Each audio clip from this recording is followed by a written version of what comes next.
ওগো নবীজি, এই তায়েফবাসীরা, তায়েফের লোকেরা আপনাকে এত কষ্ট দিল, এত নির্যাতন করলো, আপনি একটু শুধু বড় দোয়া করেন, তায়েফবাসীর জন্য বড় দোয়া করেন। আমি জিবরাইল, আল্লাহ তাআলা আমাকে যা শক্তি দিয়েছেন, তায়েফের পাহাড়কে উলটপালট করে দিয়ে এদেরকে আমি ধ্বংস করে দিই, পিছিয়ে দিই।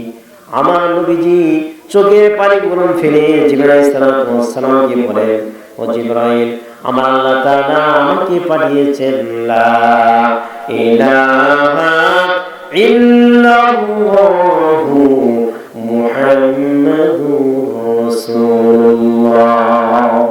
জিবরাইল, আমি যদি দোয়া করি, আল্লাহ দোয়া কবুল করে, তুমি যদি তোমার পাখার বাড়ি দিয়ে তাইকে ধ্বংস করে দাও, আমি মুহাম্মদ কালেমার দাওয়াত কার কাছে পৌঁছাবো। আমার ভাইয়েরা, এই জন্য কোন ভাইকে গালি দেওয়ার কোনো দরকার নাই।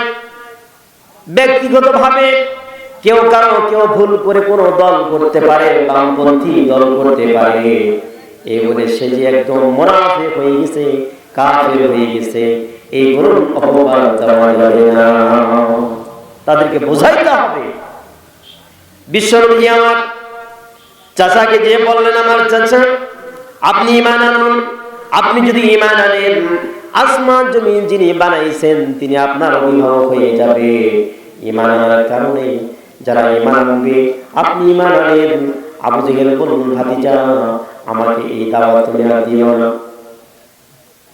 তুমি যদি কালেমার দাওয়াত বন্ধ করে দাও, ও আমার ভাতিজা মুহাম্মদ, তোমাকে মহব্বত করি, আমি ভালোবাসি, কিন্তু আমি তোমার কথা মানতে পারবো না, বিনিময়ে তোমাকে টাকা দেওয়া হবে, তোমাকে অর্থ সম্পদ দেওয়া হবে, ক্ষমতা দেওয়া হবে। আমার নবীজি বলেন, চাচা, আমি ক্ষমতা চাই না, আল্লাহ তাআলা আমাকে যে মিশন দিয়ে দুনিয়াতে পাঠিয়েছেন, আমি এই কালেমার দাওয়াত আপনাকে পৌঁছানোর জন্য এসেছি। আবু জেহেল বলেন, মুহাম্মদ, আমি কালেমা পড়ব না। আমার নবীজি বলেন, চাচা, আপনি রাষ্ট্রপ্রধানের দায়িত্ব পালন করছেন, মক্কার আপনি রাষ্ট্রপ্রধান, চেয়ারে বসে আছেন, ওই চেয়ারে কোনো লোভ আমার নাই, ওই চেয়ারের ক্ষমতা আমার দরকার নাই। ও আমার চাচা, আপনি চেয়ারে বসে থেকে মক্কা আপনি শাসিত করবেন, আইন চালু আপনার ব্যক্তিগত আইন দিয়ে মক্কা নগরিয়া চলবে না, এখন থেকে আপনার কোরআনের আইন দিয়ে আপনার মক্কা পরিচালনা করতে হবে। আল্লাহু আকবার।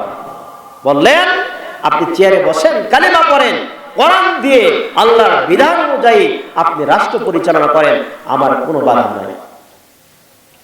আমার নবীজি চাচাকে বাড়িতে বললেন, আর যদি আপনি এই কোরআন অনুযায়ী যদি আপনি চেয়ারে বসে থেকে অন্যায় করেন, আল-ইয়াউমা নাখতিমু আলা আফওয়াহিহিম ওয়া তুকাল্লিমুনা আইদিহিম ওয়া তাশহাদু আরজুলুহুম বিমা কানু ইয়াকসিবুন। আমার আল্লাহ তাআলা বলছেন, যারা হাত দিয়ে নিরহ মানুষের প্রতি